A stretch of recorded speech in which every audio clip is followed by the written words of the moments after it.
Hi there, I'm Andrea Koppel, and it's time for coffee, the podcast where you get to hear firsthand what the jobs and careers that interest you the most are really like.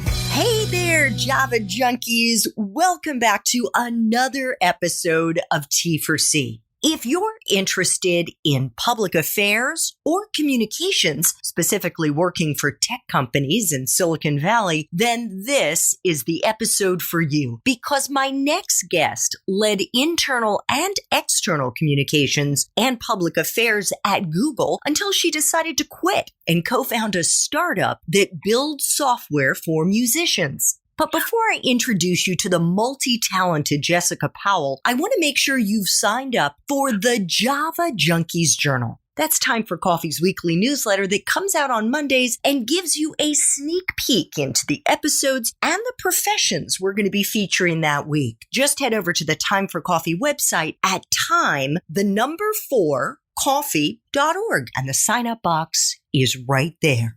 Now, my Java lovers, please grab your mug and take a chug of your favorite caffeinated beverage, because it's time for another caffeinated career conversation. And my guest is Jessica Powell, the co-founder of AudioShape and author of The Big Disruption, a totally fictional but essentially true Silicon Valley story. The first novel that was ever published, by the way, by the digital platform Medium. The Big Disruption has been read by over 200,000 readers. Jessica is also the former vice president of global communications and public affairs for Google and served on that company's management team. She's also the author of Literary Paris, and her fiction and nonfiction has been published in The Guardian, The New York Times, Wired, Fast Company, and Medium Magazine. Jessica has also worked in marketing, in translation, and in policy in Europe and Asia, and she speaks 6 languages. Jessica, welcome to Time for Coffee. Are you caffeinated and ready to go? Very caffeinated, very ready to go. Okay, well, as the mother of 3 young children and the CEO or the co-founder of a startup and writing all the time, you've got to have caffeine. I actually only have it right in the morning because otherwise I'm too wired to go to sleep at night. Oh, gosh, yeah. And that would be a problem. You need your sleep. So let us jump into those 10 espresso shots. The first one being, what entry-level jobs are available to young people who are eager to break into the field of communications, Jessica? Well, I think there are 2 quick answers. One is going into anything related to communications, like say journalism, is always a good path. In terms of going directly into communications, both companies and agencies, meaning communications agencies that do PR for companies, both of them need entry-level staff.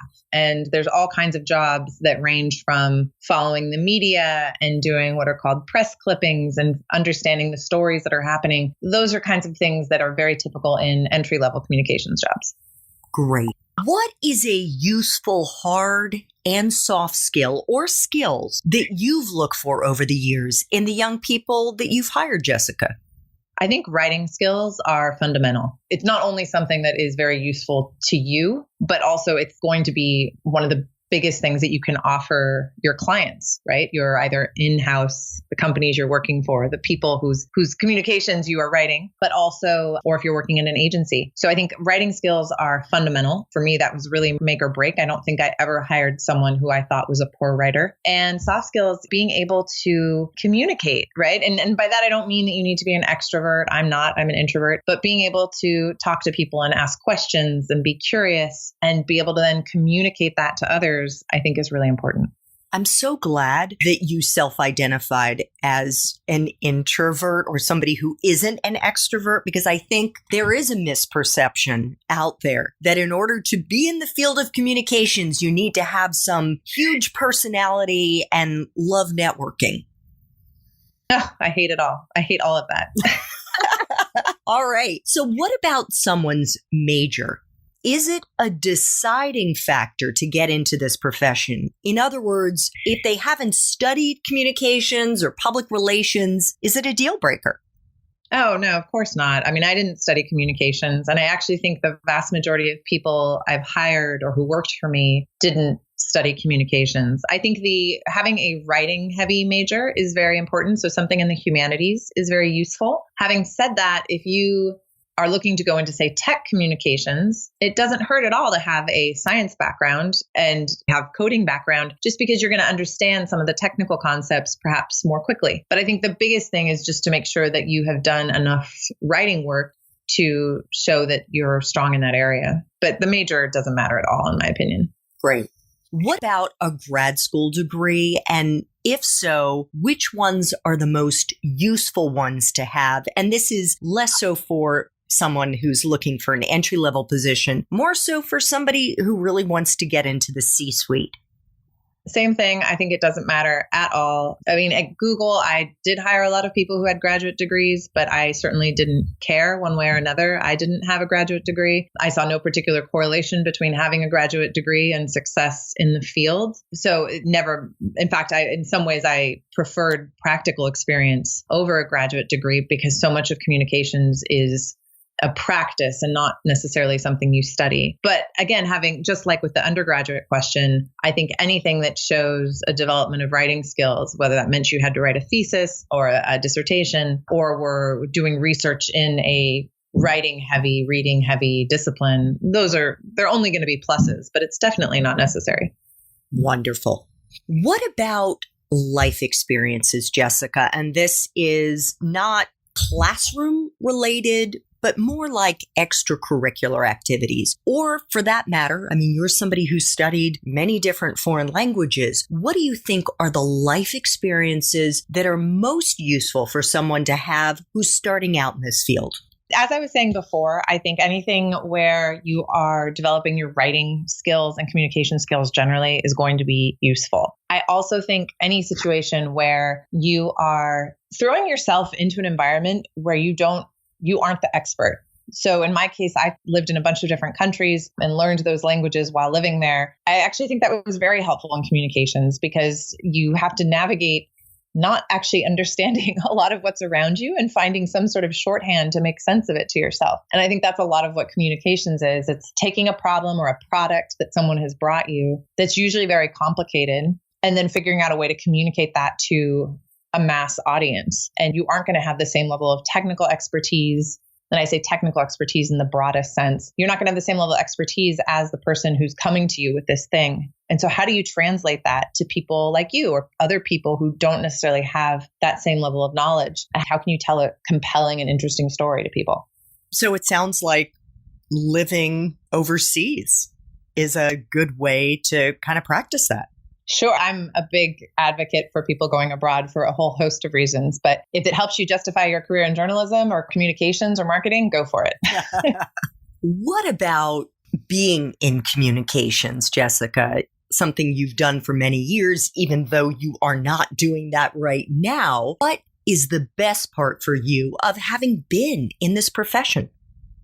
The best part, I loved the people I worked with. I just thought, unlike some industries or some fields, people who work in communications come from such a broad set of backgrounds. Like, your questions earlier about what majors and what experiences. And I kind of keep saying, well, no, your major doesn't matter that much. And you certainly don't need to have a graduate degree. You can't say that about every field. And so when I was in communications, I worked with ex-lawyers and ex-journalists, ex-policy people. I worked with ex-scientists. People came to communications from a lot of different fields. And I think what united them generally was a love of storytelling and writing and communicating. And so I think that just makes for a really good group of people and good banter during the workday. For sure. Now, we both know that even the best jobs out there have aspects that aren't so much fun. So what was the part of your job as Vice President of Global Communications and Public Affairs at Google that sucked the most?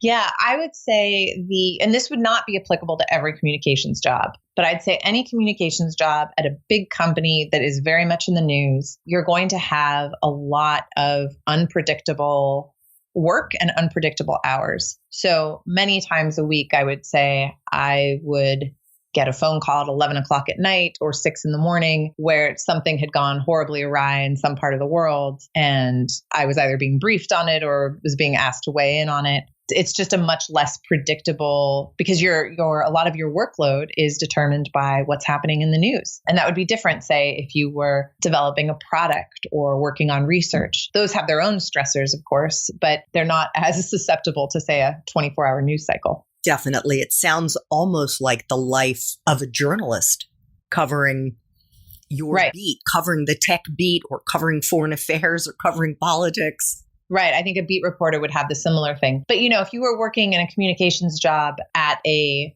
nice medium-sized company that might occasionally be in the news, where actually your bigger challenge is to try and get attention for the company, not to keep attention from the company, your work-life balance, so to speak, is probably going to be much better. Absolutely. But when you're working for a company like Google, that's often a newsmaker, not so much the case. Right.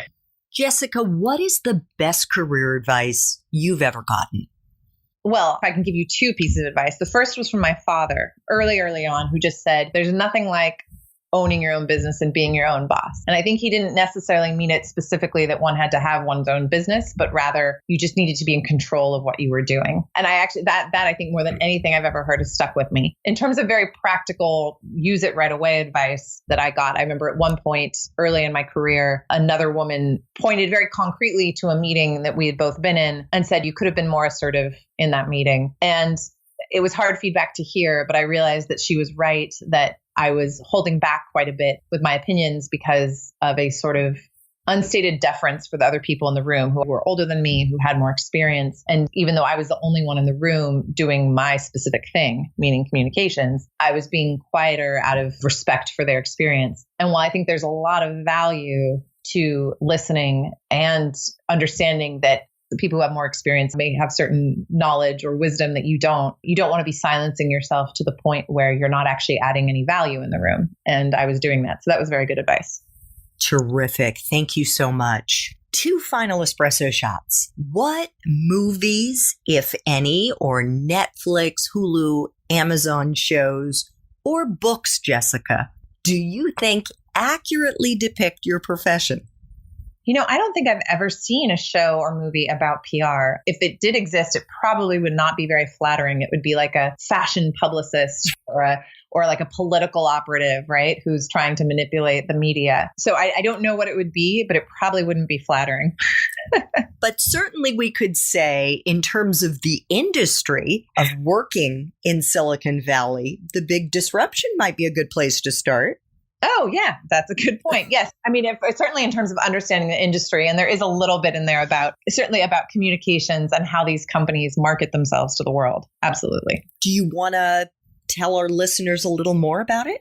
Well, the book is a satire. It's not a thinly veiled book about Google. It is about the tech industry and very much about what happens out here in Silicon Valley, both the large tech companies as well as the startups. And it's about a man who goes to interview at a company, the world's largest internet company, and gets a job there. And in the process of trying to keep his job, you discover that the company is doing all of these really, really insane things to try and increase its grip on the world. So that's probably the easiest description, but it's a very funny take on what happens here with I'd say a good dose of criticism about the industry, but I think also a lot of love in some ways for some of the stuff that makes the culture unique.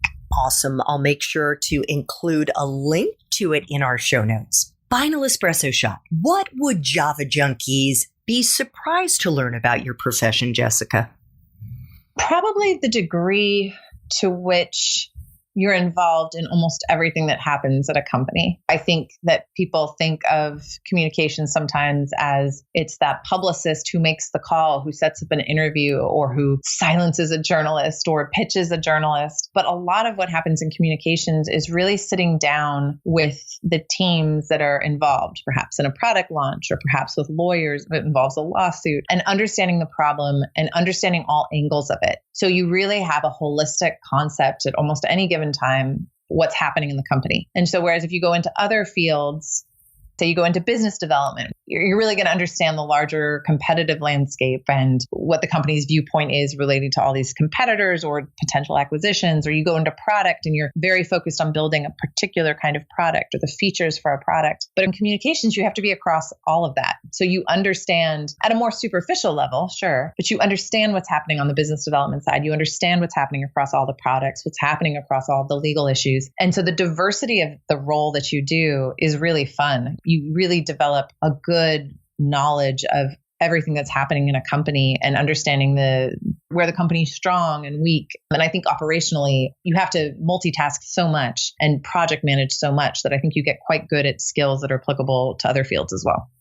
Terrific. And for those of our listeners who want to learn more about what Jessica did as Vice President of Global Communications and Public Affairs at Google and how she built her super interesting career, check out show notes for this episode to see if Jessica's main Time for Coffee interview has already dropped. And Jessica is the author of The Big Disruption, a totally fictional but essentially true Silicon Valley story. Jessica, thank you so much for making time for coffee today with me and the Time for Coffee community. This was just wonderful. Thanks for having me. Thanks so much for listening to Time for Coffee, where the professionals in the jobs that most interest you always have time to grab coffee 24/7, no matter where you live. I have one quick favor to ask you. Remember to rate, review, and subscribe to Time for Coffee. Thanks so much.